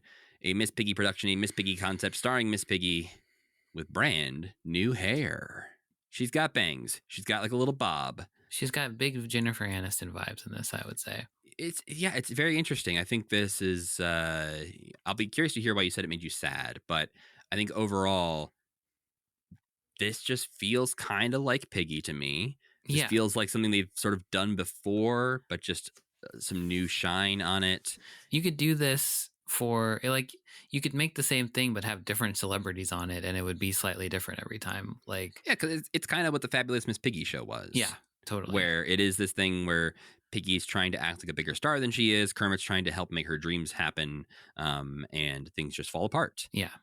And I think in this, it's, again, I mentioned before when Fozzie made his like cameo appearance, that it's actually sadder when they have to interact from a distance, or they're telling you about what their old friends are up to these days. Right. And Kermit has nothing to do with this documentary. He is not making it happen. He doesn't say, I sent Piggy out there to film this.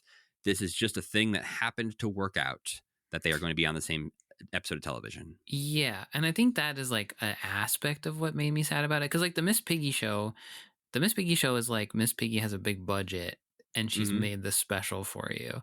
This show is like Miss Piggy's literally just like out on the street with a camera. Nobody gave her a dime to do this, and she's desperately trying to keep it all together.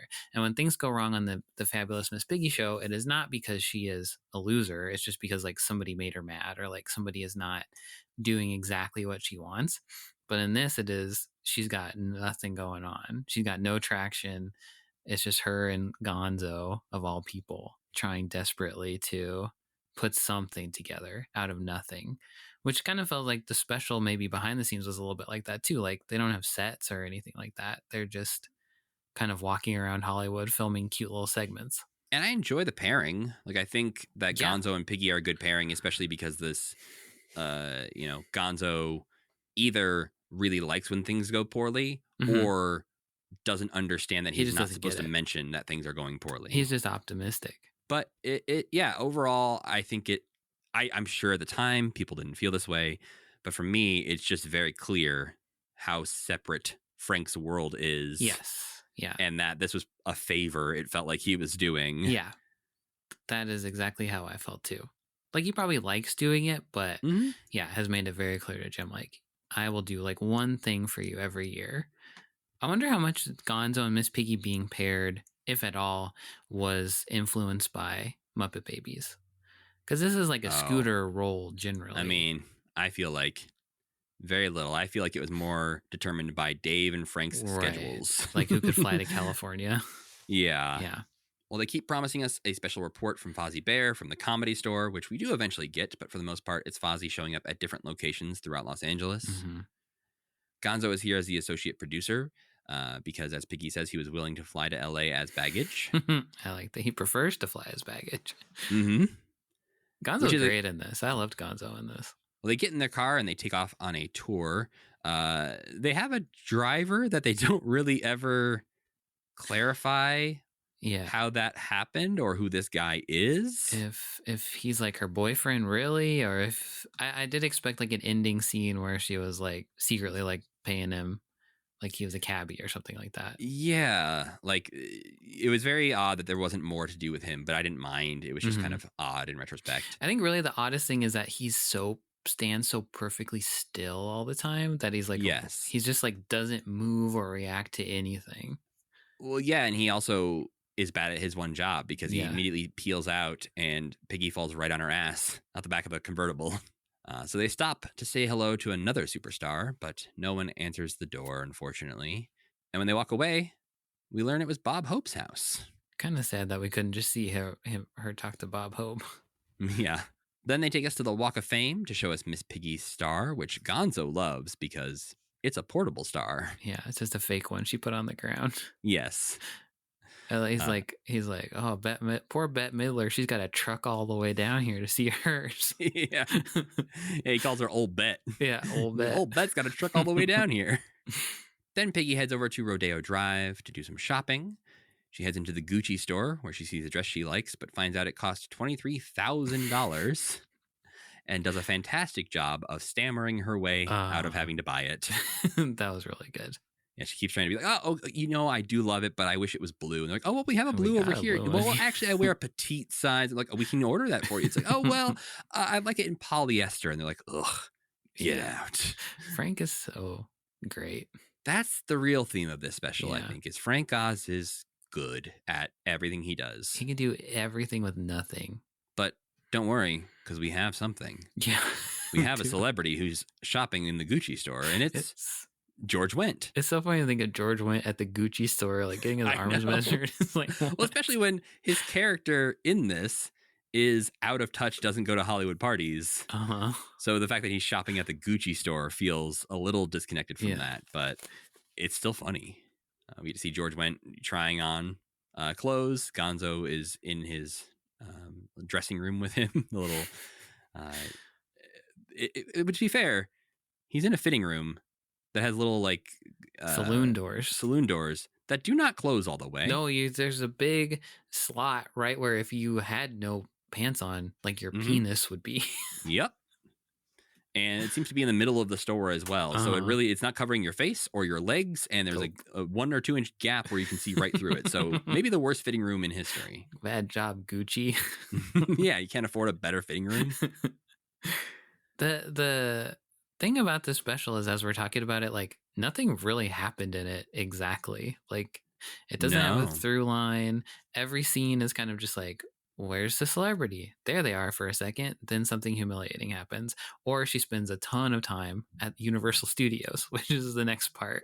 Yeah. But when you read back, it's just like, nothing really happened. It was just funny. Yeah. As I'm looking through this, most of my notes are just, this happened, then that happened, then this happened. It is crazy how much time they spend. Was that like, was Universal Studios new? No. Was it? That's a good question. We should look up when the Universal Backlot Tour ride happened, because boy, did this feel like a commercial. Yeah. But that's like a cool ride. So it's kind of cool to see it. That's the thing. I didn't mind. Yeah. But most of the middle of the special is Piggy goes to Universal Studios Hollywood and is telling us that she's going to give us an exclusive look at the backstage workings of a Hollywood studio. And Gonzo's like, oh yeah, we got our tickets right here. What she is doing is just riding the Backlot Tour ride at Universal Studios, which anyone can do. But yeah, the parts of it, they had just redone it in '89. It looks like to do the subway station with the flooding and stuff, and like the earthquake. That was new. Yeah, because most of what we see here, while Piggy sings, to be fair, a pretty good song, is not footage that they would have shot with Piggy there. A lot of it is footage that they would have shown in commercials for Universal Studios, like pre-recorded, very highly stylized filmed pieces that I'm like, wow, I hope Universal paid them a lot for this. But we do get a good number of shots with Piggy on the ride, confronting the Jaws shark. King Kong sings along, joins in. I liked that. It was kind of like, what is he if not a giant puppet? Oh, that's true. Yeah. Gonzo could have been friends with him and the Jaws shark and everything. Oh, Gonzo being friends with the Jaws shark would have been great. And then we're poolside with Justine Bateman, of course. Yeah, we go to a pool and Justine Bateman is there waiting for Barbara Walters to interview her, which we actually learn is a lie that Gonzo told her just to get her there to hang out and be on Piggy's show. Bateman, yeah. He could have maybe got somebody more famous than Justine Bateman, but with that trick, I mean. Yeah, I guess Family Ties was still on the air, so she was famous from that. But yeah, I think this is also, I couldn't remember what it was, but I feel like there's a moment in something else we watched at some point where Piggy is poolside pretending to be interviewed by maybe Barbara Walters or somebody else important. Is that the Muppets Go Hollywood? Yes, you're right though. Yeah. And it's, I think maybe Gonzo is involved in that ploy too. That's what I couldn't remember exactly, Yeah. but there's definitely something where Piggy is poolside. Mm-hmm. Oh, I looked it up. It is the Muppets Go Hollywood. It is, they are doing an interview with Miss Piggy poolside, and Scooter interrupts because he is supposed to be going to the payphone and pretending to be Frank Sinatra and Paul Newman and That's Robert right. Redford to call Calling on her like, and interrupting her. Yes. That's right.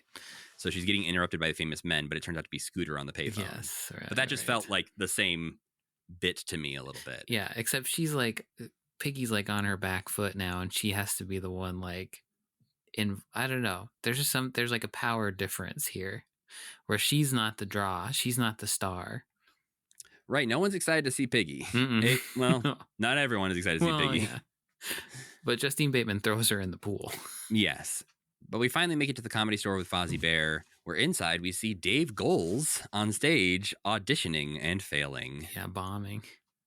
Of course, Fozzie is performing, and Statler and Waldorf show up to heckle him and says, "Don't worry, guys, I have a brand new gimmick. It's going to be hot as a pistol." But Fozzie's gimmick is a laugh track, which I thought this was pretty funny. Yeah, it doesn't really go anywhere, but I like that the laugh track is like 10 seconds long and exactly the same laugh every time. Very clearly there's like one voice is just like the most screechiest like laugh in the front of it that at the end they play it like 3 times in quick succession. And you're like, oh my God, stop it. It was good sound effect picking, yeah.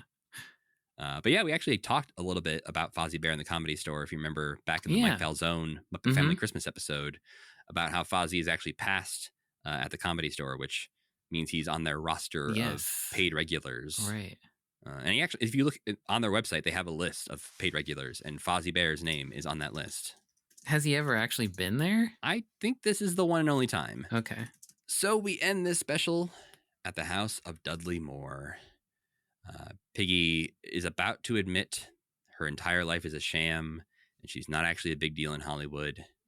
But thankfully, Dudley Moore comes out to greet her and is the most excited to see Miss Piggy of anyone we've ever seen. Oh, yeah, he really is. But I think it's just worth like reflecting on how much she is about to let the mask fall off of her whole thing. Yeah, like we said at the beginning, it's just like her whole character has led up to this moment where she's just like has nothing left and is having a breakdown in front of Dudley Moore's house. It's like the end of her character arc. It's Frank tapping out, be like, guys, I think we have to finally acknowledge that no one believes this anymore. Piggy's moving back home. She's going to start working at a bank or something like that. Like, hey, weren't you on the Muppet Show? I used to be. Yeah, because I think she said something like, I'm an honest woman. I cannot lie to the public anymore. And thankfully, Dudley Moore comes out and says, hey, love of my life, I want to feel your skin. Here's my whole house filled with my obsession with you. Art I've commissioned of you, actually. And hey, who can blame him? He says the way he's written so well, or he improv'd so well, lines that just sound a little creepy. Yeah. Where he's like, you don't know how often I hoped you'd be in here with me. Yeah, and even like I think there's an interesting part where Piggy's like kind of freaked out. Yes. But then there's like this sudden switch where she's like, all right, let's do this. Yeah, there's a lot of like looking around like, not too sure about this. My ego says this is okay, but I am also a little creeped out. Right, but she is ready to have sex with him. He's like, I have something to propose to you. She's like, all right, let's do this. It's yeah, like, he makes essentially a move on her. He's mounting her a little bit. He fully has mounted her completely. Yeah, which I only could think about, where's Frank Oz right now? His arm is under Dudley. And where's the rest of Frank? I don't know. Maybe Miss Piggy's real. I'm just thinking that, Frank is probably very unfortunately placed around Dudley's lower half in this moment. I guess so. As he is crawling up Miss Piggy. But yes, as much as we allude to Dudley Moore wanting to have sex with Piggy, potentially in front of a camera crew, he actually just wants to sing with her. And then it ends weirdly earnestly.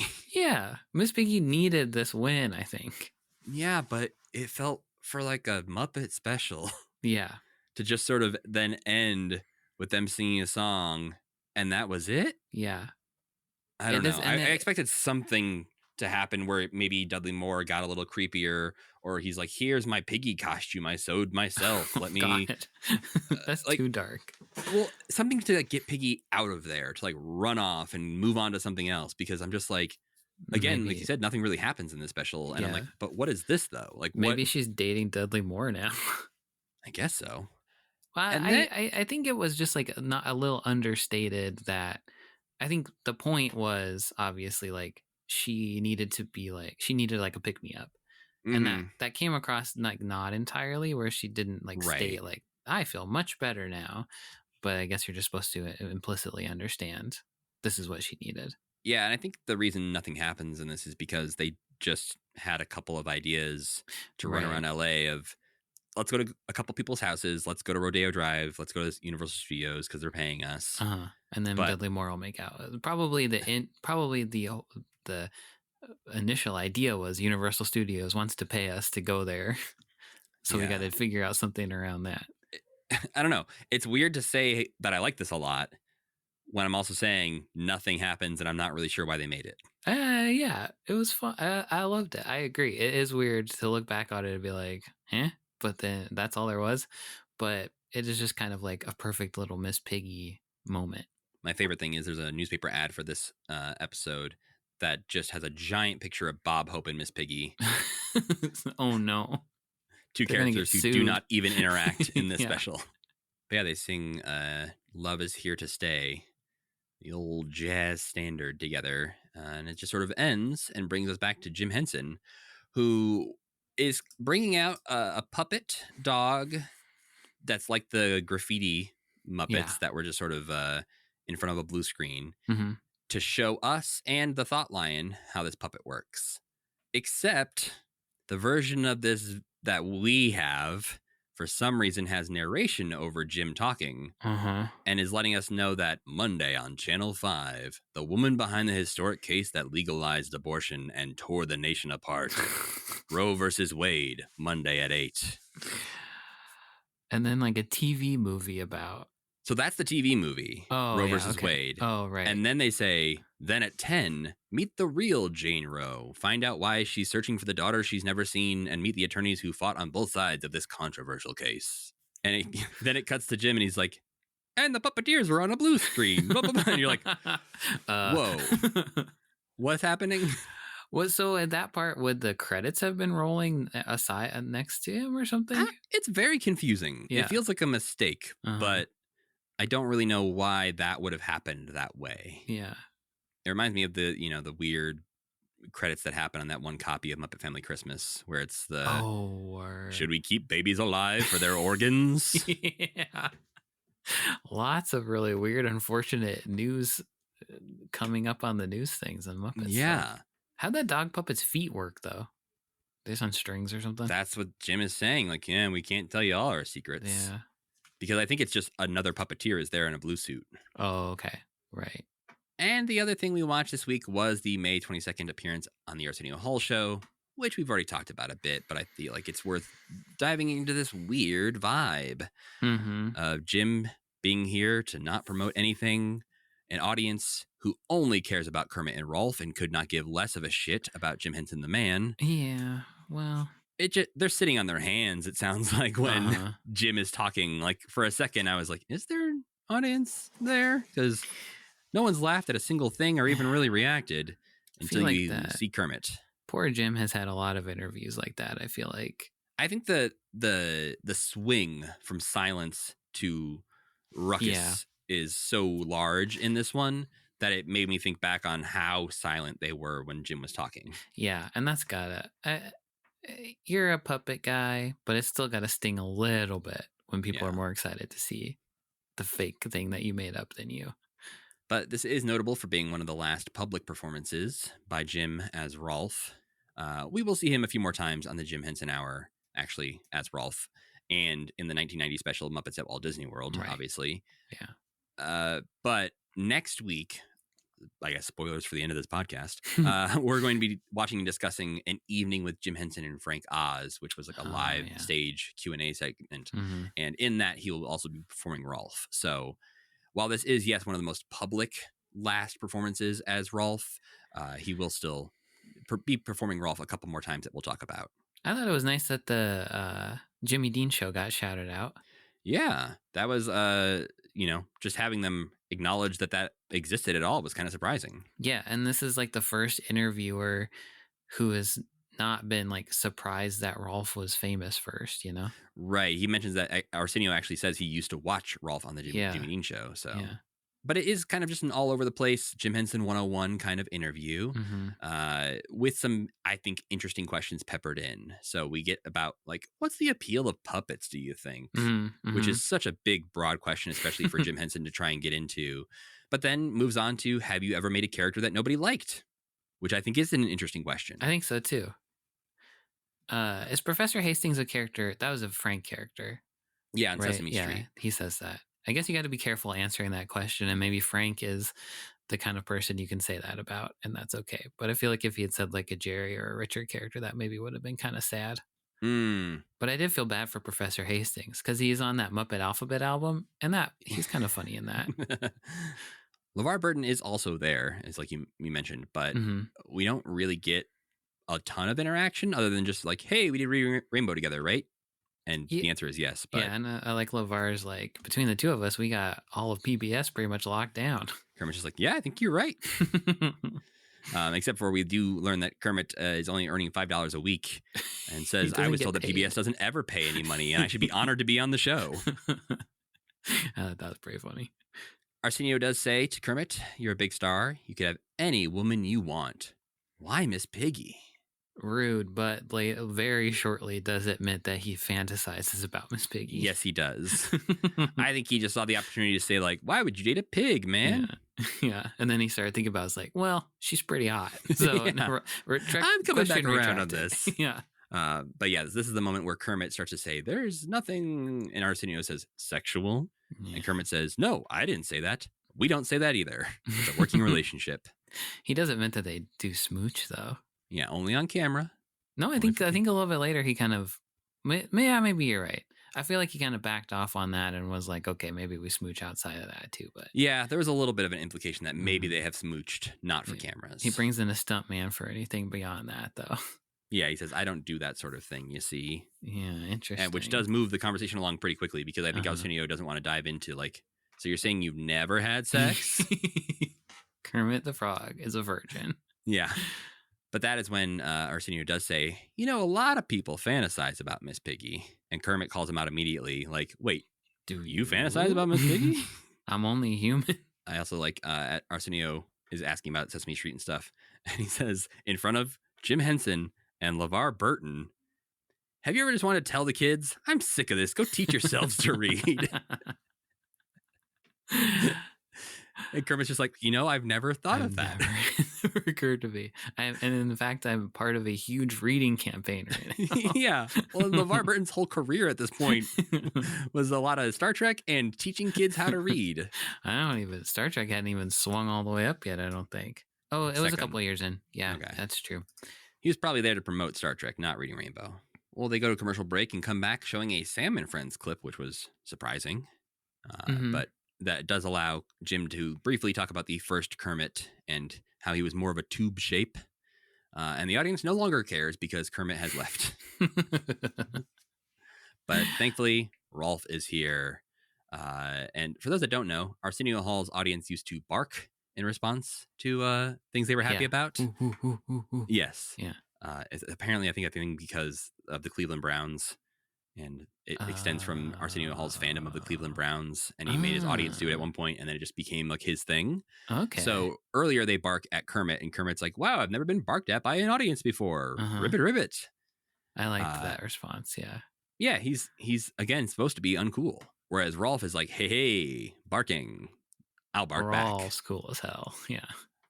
He does call him a son of a bitch, which we talked about. But Rolf is also wearing a sling on his arm. Which he doesn't try to explain. Like on the Jimmy Dean show, he would have had a big story about chasing a car or something like that. But I think I loved this more, though. I think I came around to it. At first, I was like, well, back in the day, you would have had a big shaggy dog story. Excuse the but he would have. But then in this, he's just like, well, there's only one puppeteer. I got my head. I got my arm. I can't have my other arm. Yeah, and he's explaining it to Arsenio like, okay, think about this. I'm a dog, but I'm also a puppet. Yeah. Now And it really look. does seem like it takes Arsidio a second to be like, oh, yeah, you don't have two operating arms. Right. That makes sense. Because they're not going to fly Frank all the way in to be his other arm nowadays. Yeah, they've got other people, though, that they use for that kind of thing. Yeah. But it's also difficult if you got him sitting on a couch. Right. Like, Rolf's not made to be a out in front of the couch kind Yeah. of character. But yeah, they talk about the Jimmy Dean show briefly. Arsenio asks him if it's hard for dogs to get work. And Jim has an answer prepared for this, but only a little. Yeah, I don't really get it. He like says a human's name. Well, no, he names a real movie dog. Oh, that's a real dog? Yep. He names because there's the movie Canine, which is a Jim Belushi dog cop movie that had just come out like a month before this. Mm-hmm. And he names Jerry Lee, which is the actual dog's name who was in that movie. The dog's name is Jerry Lee. Yes. Okay. That's the dog's real name. Not in the movie, I don't think. In the movie, his name is Rando. Uh-huh. Or maybe the dog's name is Rando. Either way, Jerry Lee is such like a niche thing. Yeah, and that no one else knows is like a real reference. And Arsinio assumes he means Jerry Lee Lewis, who is so he's also very confused. Yeah.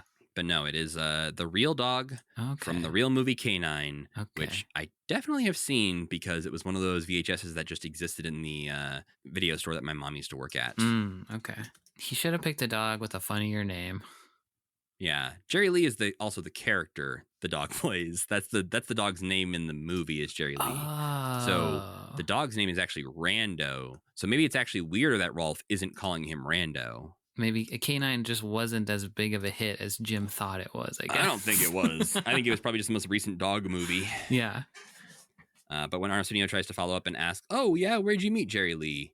He has no answer. He is unprepared. He's like, give me a minute. I'll think of something. But thankfully, they are saved by Jim performing a beautiful rendition of You and I and George. I think Arsenio literally says, let me save you by asking you to sing me a song. Yeah. And but it's yeah, beautiful. He does it. And it's like, as we get close to his death, all of these moments feel so like important. Mm. And you can see like the montage of Rolf through the years and be like, oh boy. But yeah, and this is, 15-ish years since You and I and George was performed in the Muppet Show. Yeah. So it is a bit of a throwback. Yeah. But yeah, I thought this was yet again another interviewer who's better at interviewing than Jay Leno. The interview itself is, notable for several reasons.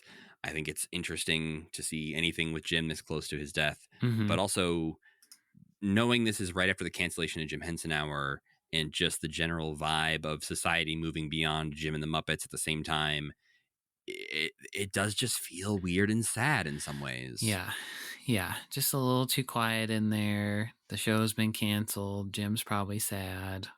Yeah, and it is we have to rely on talking about Kermit and Rolf and the good old days to get a rise out of anyone. Yeah. We are definitely headed into interesting times here as we are now less than a year out from Jim Henson's death in our commitment chronological order here. But he's still got a lot of stuff left to do before that. Yeah, Ghost of Fafner Hall. We got to look forward to that. He's got to get mad at the Ninja Turtles movie. Well, we've got that. We've got the Witches. We've got Cartoon All-Stars to the rescue. We got Muppets at Walt Disney World. And then very abruptly will be Jim Henson's memorial service. Yeesh. But let's lift the mood a little bit, and I'll ask you, Sam, what non-Muppet thing did you enjoy this week? I had a busy October. So let's see. I guess I went to did I enjoy this? I'm not sure, but I went to the I think I mentioned last time that a local movie theater was having a surprise Halloween movie. Yes. The movie was Death Spa. Death Spa? 1988, 85? I'm not really sure. Movie about, it was kind of like making fun of like 80s workout culture. So it's called Death Spa, but it's more like Death Gym. Probably they called spas gyms and spas, or so, probably it was an 80s term, but it's about a spa that gets haunted by the ghost of the owner's dead wife, who was crazy and set herself on fire, and then becomes a vengeful evil ghost. And she, the whole gym is controlled by state-of-the-art computers. So she haunts the computers, and she does things like make weights so heavy that it like rips a guy in half, or for some reason the computers control like the tiles on the wall, so she can of course. like so like the tiles will shoot off, and then you see like little computer components behind them, and they'll like cut people up. But there's some. It was bad, but some of the most outstanding gore, like cheesy gore that I've ever seen in my life. Like Right. I don't know, and the ending is so abrupt and so funny that it was very fun to see in a big crowd of people. I wouldn't necessarily recommend it as anything except like if you're into cheesy movies and it's Halloween, I think that would be. So next year watch Death Spa. It was quite fun. Seems like in some places it's also called Witch Bitch. Well, it would be hard to change the name of it because the spa is called Star Body Spa, and at several times throughout the movie, all of the letters go out except the words that spell Death Spa. So it's really baked into the film. There's no The H D in is there. really far away. Health Spa, Star Body okay. Health Spa. That's what it's called. Yeah. It does have like an all-time, DVD cover that I'm looking at right now. Let's see.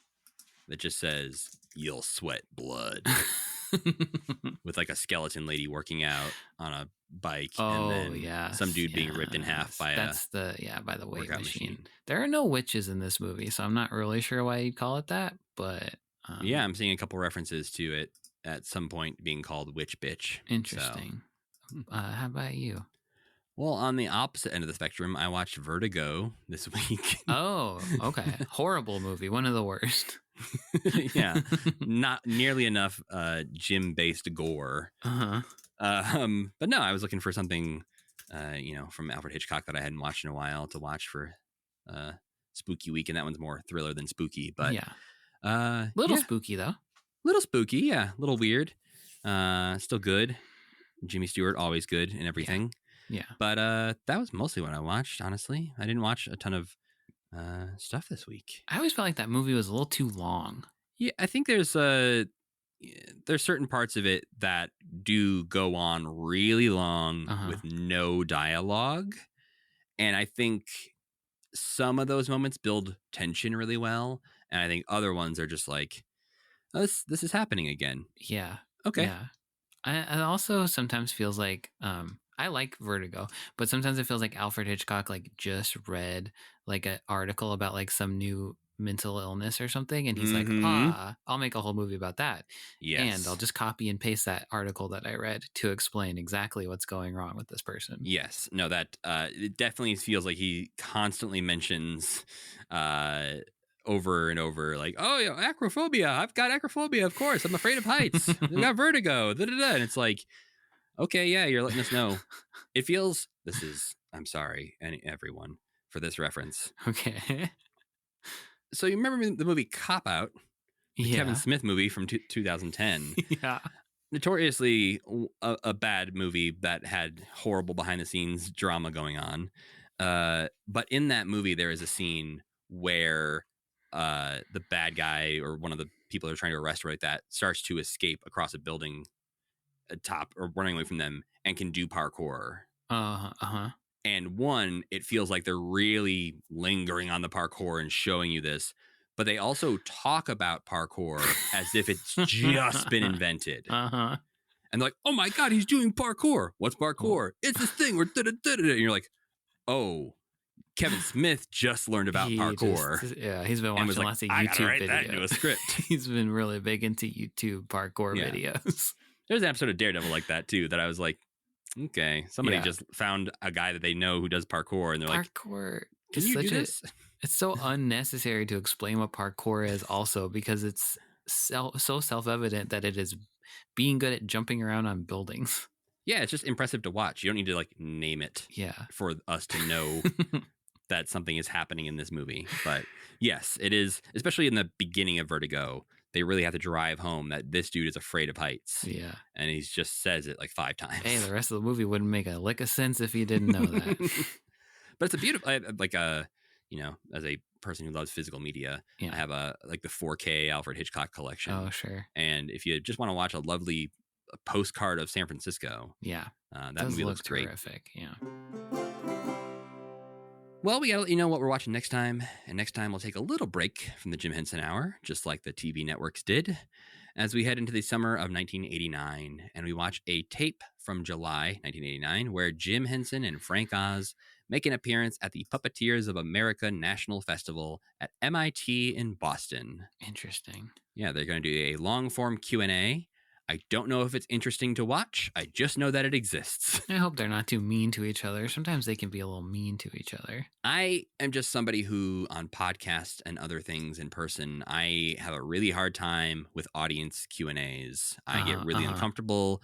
I assume someone's going to ask a really bad question. Or everybody's going to ask really bad questions. Yeah. Like, literally, no offense to anyone who was there, but when we went to the Jim Henson birthday thing at the Museum of the Moving Image last year, I left during the end Q&A segment because a single question I don't even think had been asked yet. But as soon as I realized what was about to happen, I was like, I must leave this room. Oh, wow.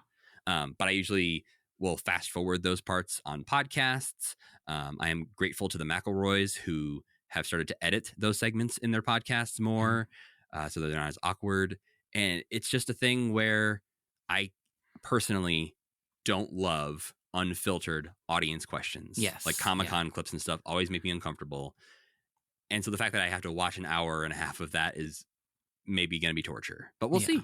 It does interestingly have a little intro from Frank. I'm not sure when that was recorded, but it's definitely not in 1989. But it's like a 12-minute intro that I haven't watched yet. So that'll be interesting. Okay. And yeah, hopefully we'll learn a thing or two from Jim and Frank, or just get to watch them having a good time together. Is that all we're watching? That's all we're watching. It's like an hour and a half. And if we get something out of it, that'd be great. If not, maybe it'll be a short episode.